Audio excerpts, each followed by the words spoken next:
Hola chiquillos, ¿cómo están? Buenas tardes. Buenas tardes, profesor. ¿Cómo están? ¿Bien usted? Bien, bien, ya casi terminando el día, así que bien, bien, bastante bien. Bueno, y además con algunas informaciones, así que bien, bien, tranquilo. ¿Ustedes cómo están? ¿Cómo han estado las clases de hoy día? Ha estado bueno. ¿Sí? Más que nada repaso. ¿Repaso? O sea, un poco que repaso, un poco. ¿Repaso por qué? A veces repasan los profesores. Ish, qué bueno. Chiquillos, algunas que me han llegado hoy día en la mañana y- y durante la mañana, por eso no se las di en la mañana a los que madrugaron y se conectaron temprano.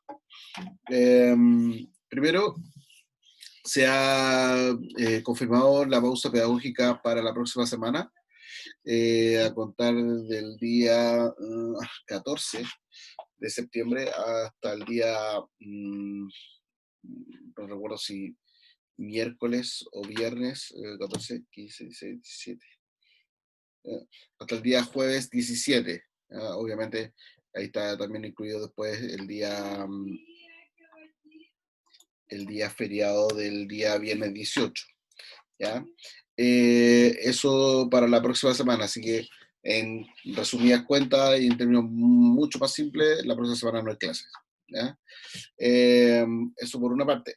Por otra, como le comenté a los chiquillos temprano, a sus compañeros temprano que estaban, eh, la, eh, el día viernes subí la prueba de la unidad 4, ahí tuve algunos inconvenientes y Martín me avisó que habían algunos inconvenientes con la prueba, pero era porque no la había dejado abierta para que ustedes la pudieran responder. Ahí el día sábado de la mañana la estuve revisando y ya quedó lista para que ustedes puedan responderla. Eh, Al mismo tiempo, el día de ayer subí a Classroom todo el material correspondiente a la unidad 4. ¿Qué quiere decir esto? El PowerPoint con el que nosotros trabajamos en la unidad y también los videos de las clases en el canal de YouTube, y un material adicional que son las actividades que trabajamos con el con el texto de estudio. ¿Ya? Todo eso está arriba en Classroom, por lo tanto con eso pueden hacer la prueba sin mayor problema.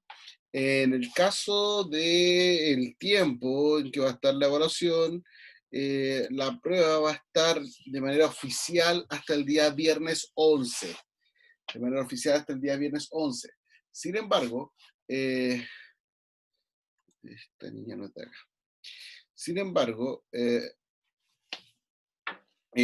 probablemente, muy probablemente, la voy a mantener yo en arriba la evaluación, por más tiempo.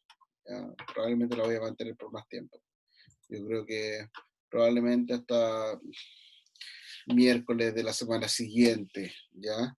Pero no se confíen, entren a la evaluación, revísenla, léanla, vean qué es lo que les estoy preguntando, luego desarrollenla y obviamente ahí hagan una muy buena evaluación, lo que espero, ¿ya? Eh, ¿Alguna duda, alguna consulta sobre estas informaciones varias que les he dado? Además de saludar obviamente a las personas que no estuvieron temprano, a la Tiare, a la María y a la Michelle. Porque con el resto sí estuvimos temprano en la mañana. ¿Sí? ¿Quedó clara todas las informaciones que les di, chiquillos? Sí. Gracias, Martín. Ok, chiquillos. Chiquillos, como estamos nosotros revisando la unidad 6. ¿Ya? En esta unidad, básicamente, los aspectos que estamos revisando son elementos característicos del golpe de Estado del día 11 de septiembre de 1973 y, obviamente, el desarrollo del régimen militar en Chile desde ese día, de ese año en adelante, ¿ya? Por lo tanto, vamos a continuar con esos contenidos a continuación. No, ¿por qué sales tú? Si tú no tienes nada que ver acá. Nada que ver tú. Chao. Tú sí. Características del régimen militar en el plano económico y político. Partiendo por el plano político. ¿Ya? ¿Por qué? Porque es como lo más inmediato que tiene que ver principalmente con la legitimidad que busca la Junta Militar, debido a que un régimen militar no figura en ninguna parte en la Constitución vigente en Chile, que es la Constitución de 1925. No figura en ninguna parte que en caso de alguna crisis política van a asumir los militares el poder político en Chile. Eso no aparece en ninguna parte. Por lo tanto, lo que va a buscar en en un primer aspecto la Junta es justificar y legitimar su existencia en el poder político. Eh, por lo tanto, va a ser una serie de etapas, una serie de desarrollo, que es lo que vamos a revisar a continuación. Partiendo por el golpe militar. Golpe militar, el día 11 de septiembre de 1973, que provoca el inicio de un proceso de derrocamiento de la Unidad Popular. No estoy hablando exclusivamente de sacar a Allende del poder por la fuerza, sino que tiene que ver también con otros aspectos, tiene que ver con frenar todos los alcances de este proceso de socialismo a la chilena que estaba llevando a cabo la Unidad Popular. Tiene que ver también con la clausura del Congreso y la interrupción del proceso de las cámaras, tanto eh, del Senado como de la Cámara de Diputados.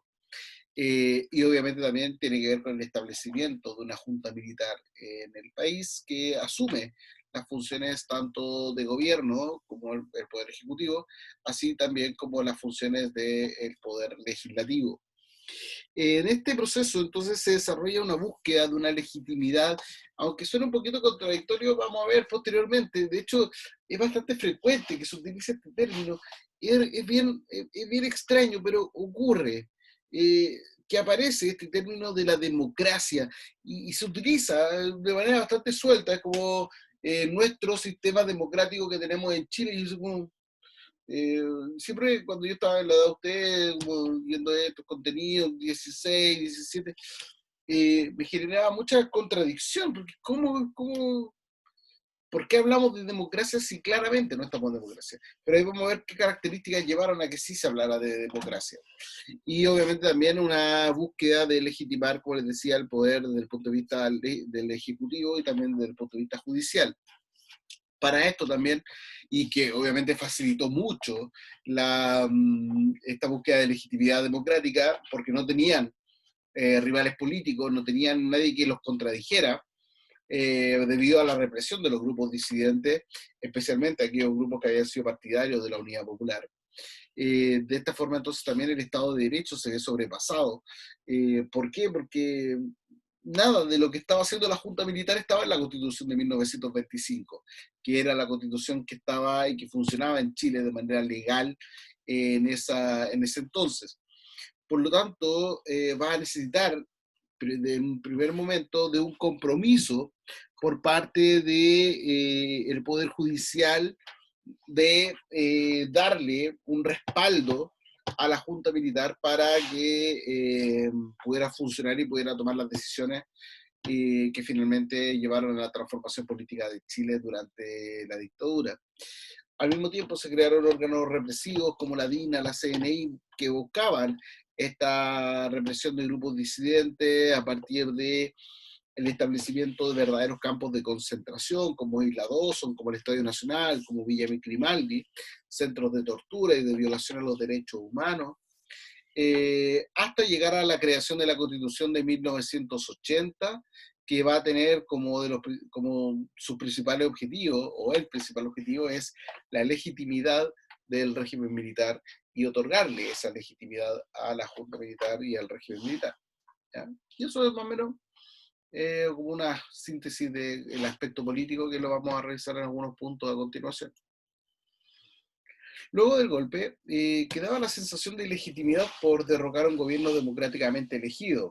Habían un montón de observaciones que se podían hacer a Allende, de que fue electo con menos de la mayoría de los votos y que el Congreso Nacional no debería haberlo aceptado como presidente, que debería haber anulado la elección.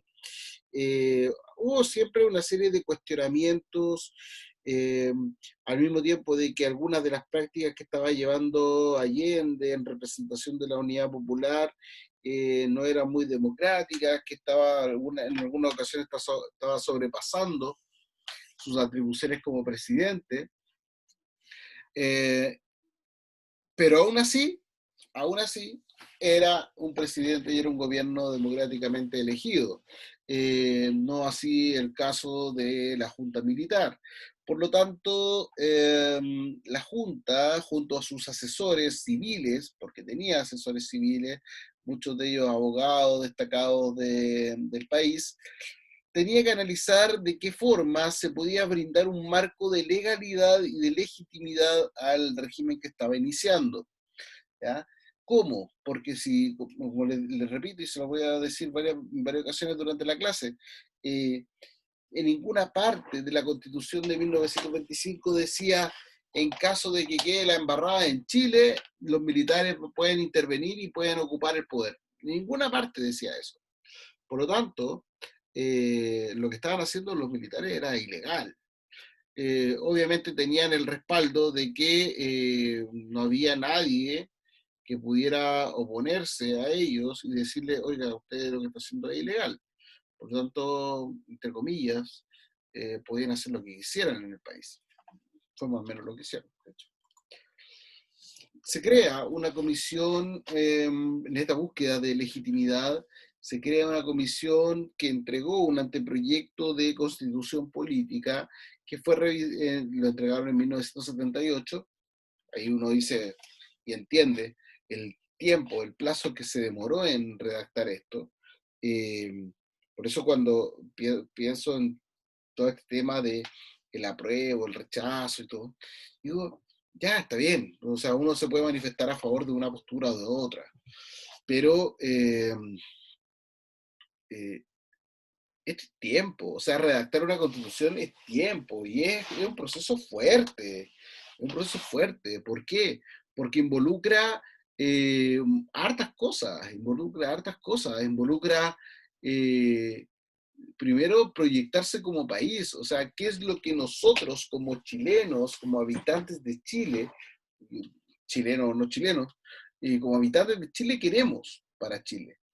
Eh, y es reflexionar en torno a eso.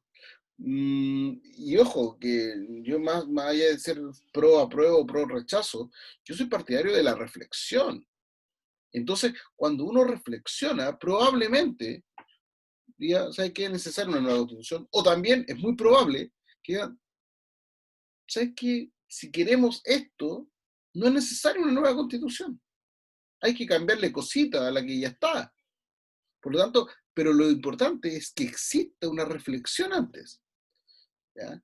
Y no sé si la mayoría de las personas hoy día que por redes sociales, que se manifiesta o por el apruebo o por el rechazo, tienen claro eso.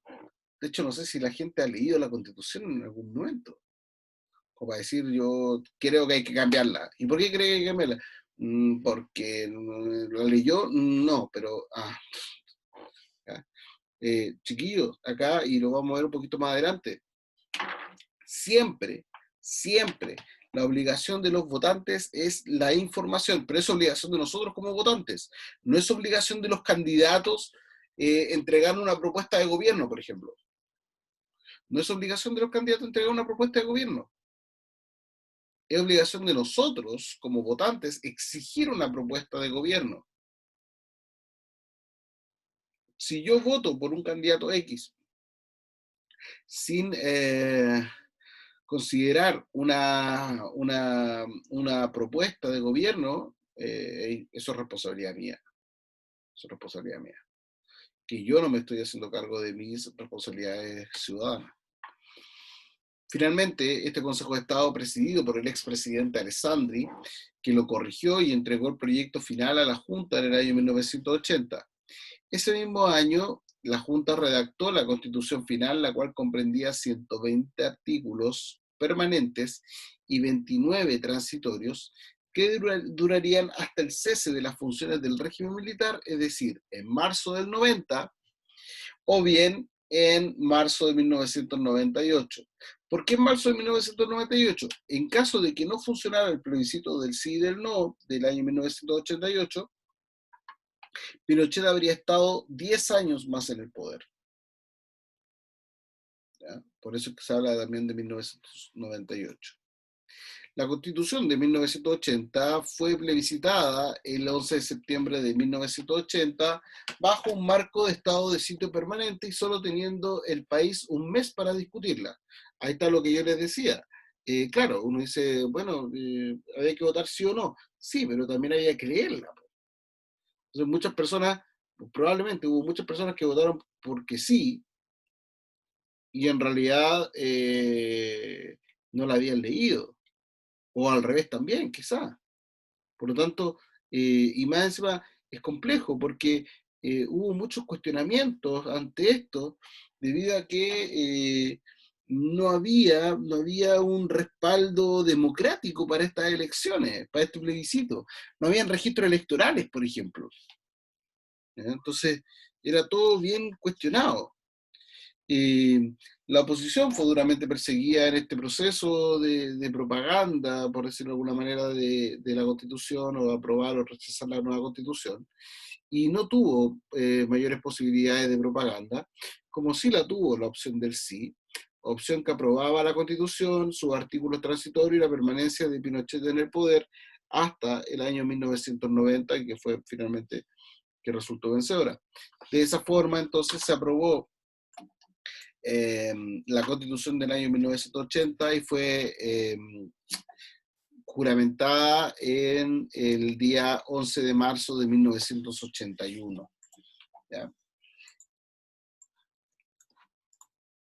Después de una serie de irregularidades que restaron legitimidad al plebiscito, como les decía, no había registros electorales, no había ningún tipo de control en el proceso eleccionario, la oposición no tuvo opción de manifestarse a través de los medios de comunicación y los resultados fueron los siguientes. Ganó la opción del sí, del apruebo de la nueva constitución, con un 67%, la opción no, de rechazo a la nueva constitución, con un 30%, y los nulos fueron en torno a un 3%. De esta manera, el régimen lograba su legitimación en el poder a través de una constitución que lo tornaba de manera legal y que era aprobada por mayoría dentro del país. Al final era como decir que Chile había aprobado mantenerse en dictadura. Por eso es que hablamos de democracia y por eso es que después va a aparecer el término democracia como de manera bien suelta, como que la gente dice, sí, está en esta democracia. ¿Por qué? Porque se considera que en 1980 la gente al votar esto, la gente aprobó que permaneciera Pinochet en el poder, ¿ya? Y Pinochet y la Junta Militar. ¿Ya? Obviamente de manera cuestionable en la forma, pero bueno, no va a ser la elección más transparente que ha tenido Chile y probablemente tampoco la más, o la menos cuestionada tampoco. ¿Ya?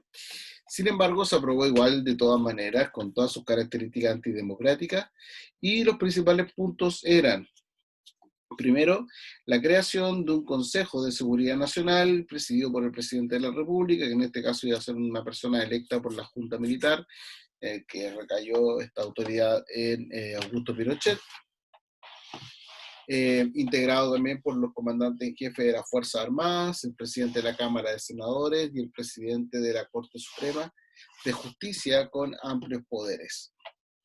Segundo, la instauración de la segunda vuelta electoral en las elecciones presidenciales, un elemento que no estaba presente en la Constitución de 1925 y que hizo que fuera electo, por ejemplo, Salvador Allende, donde Allende no tuvo más del 50% de los votos, pero fue ratificado ser la primera mayoría en la primera vuelta por el Congreso Nacional. Ahora, con segunda vuelta, de todos los candidatos que se presentan a la primera vuelta, en la segunda vuelta participan solo las dos primeras mayorías.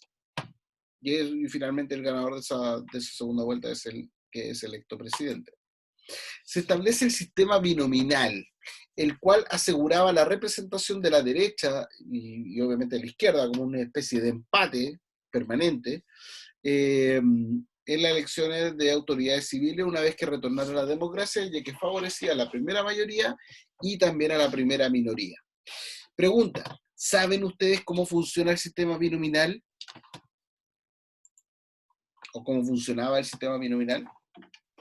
No, ¿Lo saben? No, Alan no sabe. ¿No? Michelle, ¿usted sabe? no, ¿No? Pierre, ¿usted sabe?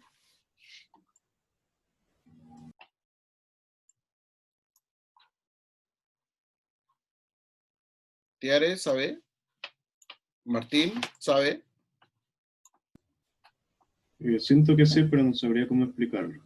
Bueno, trate de explicarlo. Y ahí yo le digo si está bien o está mal, o más o menos. ¿Qué cree usted que era el sistema binominal?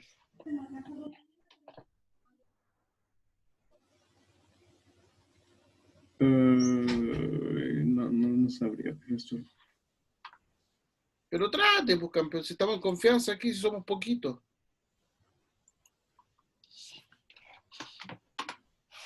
Trate. A mí se me hace así como alguna diferencia, o sea, un sistema binominal que en el que hayan dos partidos ¿Ya? políticos de izquierda a derecha, ¿Ya? ¿Bien? derecha y derecha. ¿Sí? Por ahí va. Por ahí va. Más que existan como dos partidos políticos, es como el empate, ¿ya? Así que está como que la idea del sistema binominal es que siempre vaya viendo un empate. Como esa es la idea. Pero está bastante bien. Ya, chiquillos, a continuación voy a explicar qué es el sistema binominal. Y esto funcionaba en las elecciones, especialmente en las elecciones de senadores y de diputados. ¿Ya? ¿Cómo funcionaba esto? Por ejemplo, en las elecciones de diputados, podían haber pongámosle, dos candidatos por partido político.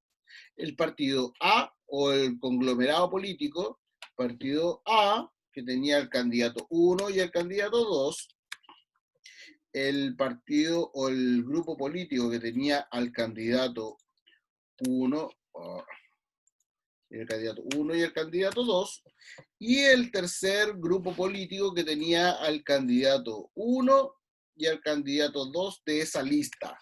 Estamos hablando de listas de partidos políticos. ¿Sí? ¿Se entiende hasta acá? ¿Sí? ¿Está quedando claro? Entonces, por cada partido habrían dos personas. Candidatos, sí. En primera instancia vamos a hablar todavía de candidatos. ¿Sí? ¿Se entiende? Sí, sí. Ok. Vamos ya a la elección como tal. La primera lista, la lista A, obtuvo, vamos a ponerle, ¿cuánto? Digamos que obtuvo un 32% de los votos en total. Voy a poner con negro. La lista A tuvo un 32% de los votos. ¿Por qué pasa esto? Un 32% de los votos. La lista B le fue súper bien. A la lista B le fue súper bien, tuvo un 48% de los votos. Perdón, 48%. Le fue súper bien a la lista B. Y la lista C, más o menos, tuvo, ¿cuánto tengo acá? Tengo 80, por lo tanto tuvo un 20% de los votos. Bueno, fue muy bien, pero bueno, vamos a ver. ¿Ya? ¿Me siguen? ¿Sí? Sí.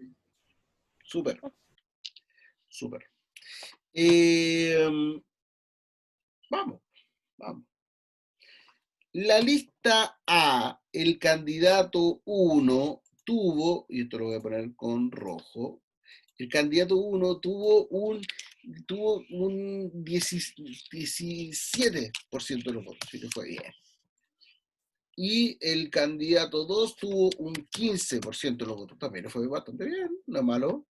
De la lista B al candidato 1 le fue fenomenal. ¿No? El candidato 1 tuvo un tren, no, tuvo un 23% de los votos. Y el candidato de la lista, y el candidato 2 de la lista tuvo 25% de los votos. Y de la lista C, un candidato tuvo, creo que este le fue súper bien, tuvo 18% de los votos, y otro, no, este no lo conocía nadie, este tuvo 2% de los votos, no le fue muy bien. ¿Sí? ¿Estamos claros hasta acá? Estamos claros. Perfecto. Ahora la pregunta es, ¿cuáles fueron los dos candidatos que ganaron las elecciones? Los del B, ¿Quiénes resultaron electos? del B. En primer lugar, voy a poner primero aquí en primer lugar y en segundo lugar. Ya, ¿quién ganó en primer lugar?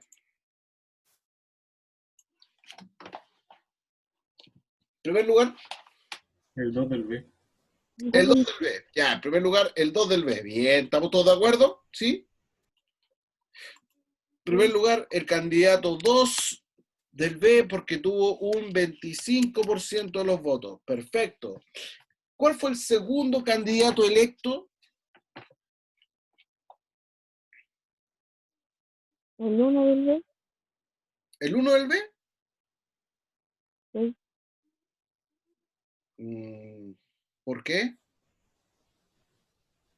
Porque ellos dos supone que ganaron juntos, o sea, como uniendo su porcentaje, dieron como lo mayor y igual segundo. Ahí está Que el tiene problema. Ahí está el problema del sistema binominal, Michelle. Profe, yo creo que es el primero del C, porque son de partidos diferentes, entonces tienen que haber dos partidos diferentes, ¿no? Ahí está el problema del sistema binominal, Martín. tienen que ser de dos partidos distintos.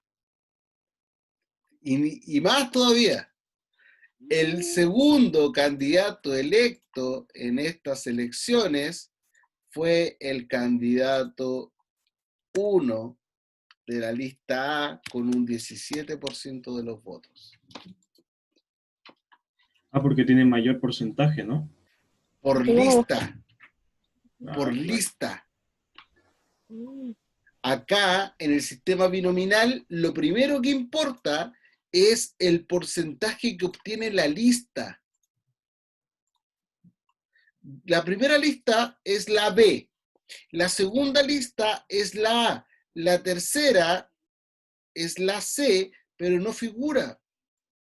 A pesar de haber tenido el candidato tuvo más que el de la lista, el candidato 1 de la A, pero su lista no sumó lo suficiente para ser la lista ganadora. ¿Se entiende? Sí, sí se entiende. Sí. Entonces, los ganadores fueron, lo voy a poner con naranjo, el candidato 2 de la lista B y el candidato 1 de la lista A. Pregunta, ¿creen ustedes que fue justo el sistema binominal? No. Otro ejemplo, porque esto no es todo. Les voy a mostrar otro ejemplo. Vamos a borrar algunas cosas que puse por aquí. ¡Ah, no, no, no! De ahí sí, eso sí. Eso, ya. Sí, vamos a borrar eso. Los resultados. Sí, esto también.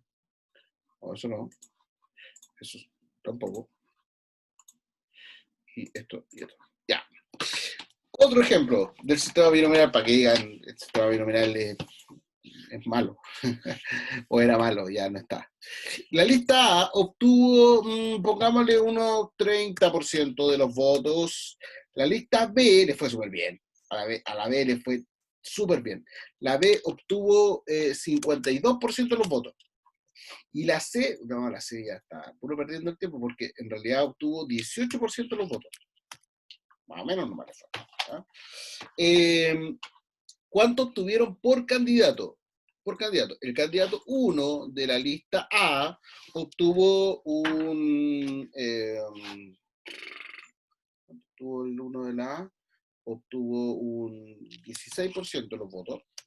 El candidato 2 obtuvo un 14% de los votos. El 1 de la B, no, este que fue fenomenal. Este tipo tuvo un 48% de los votos. Fue espectacular. Un candidato famoso y todo, tenía harta publicidad y todo. Y el otro que lo acompañaba en la lista tuvo un 4%, un tipo que no lo conocía a nadie. Mal. ¿Ya? De la lista C, un candidato tuvo un 17%, que fue bastante bien, en comparación a su compañero, que su compañero tuvo un 1%. ¿No? A ese sí que no lo conocía nadie, ni Santa Isabel lo conocía. Veamos, ¿qué pasó acá? Pregunta, ¿quién ganó? El B. El 1 de la lista B. Bien, perfecto. Perfecto. El ganador entonces fue el candidato 1 de la lista B con un 48% de los votos. ¿Quién fue el segundo ganador? El de la lista 1, de la ¿Cuál? roja. ¿El 1 o el 2? De la roja, el 1. Uno. No. ¿Por qué no? Porque el segundo electo fue el candidato 2 de la lista B con un miserable 4% de los votos. Y ahora sí se me entiende. Ahí sí. ¿Por qué? Porque en caso de que una lista saque más del 50% de los votos, Que automáticamente... se produce algo que se llama en la política, se llama el arrastre. Y el candidato 1 arrastra al candidato 2, a pesar de que el candidato 2 no lo conocía a nadie. Ya, eso sí, lógico, porque, o sea, 4%.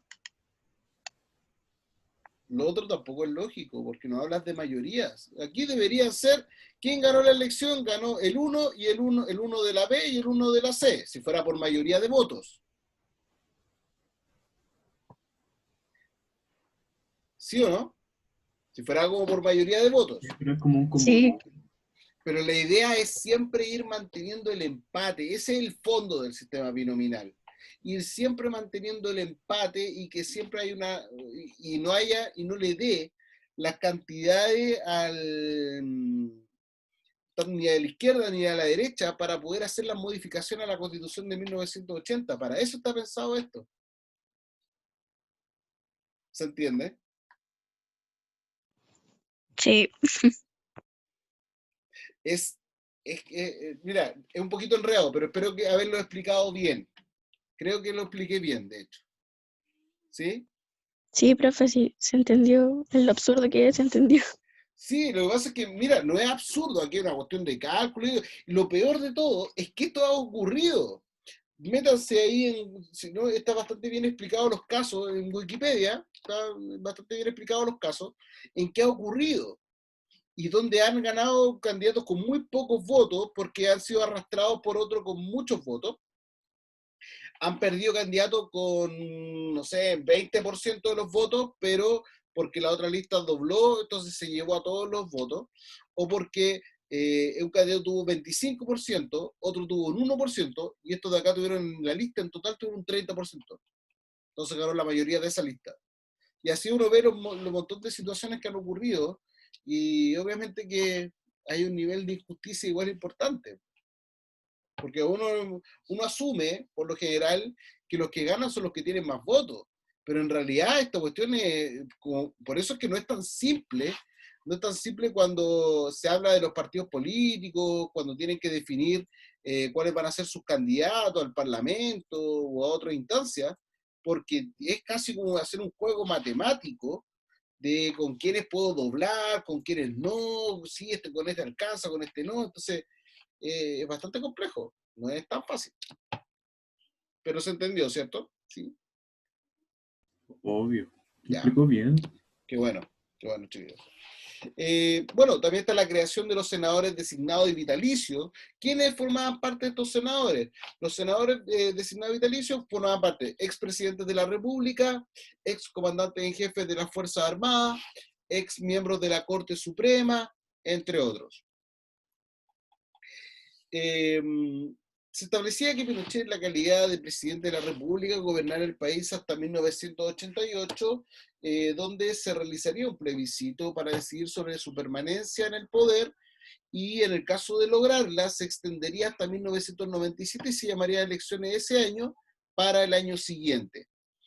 Aquí aparece la figura de Jaime Guzmán, uno de los principales abogados, juristas, que más importancia tuvo en la redacción de la Constitución de 1980 en Chile, y obviamente toda esta estructura que fue tomando el régimen desde el punto de vista legal y que obviamente tuvo como resultado lo que tanto buscaba el régimen, que era darle la legitimidad que necesitaba a su mandato. Eso, chiquillos. Dudas, consultas.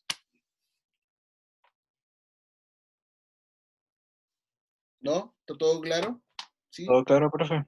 Sí, profe, todo claro. Claro. Perfecto, perfecto. Chiquillos, les mando un abrazo. Nos vemos Igual. el día jueves. Que estén muy bien. Cuídense, que tengan muy buena semana, muy buena tarde. Igual, Chao, chao. profesor. No, profe, igual, nos vemos. Chao, chao, nos vemos. Chao.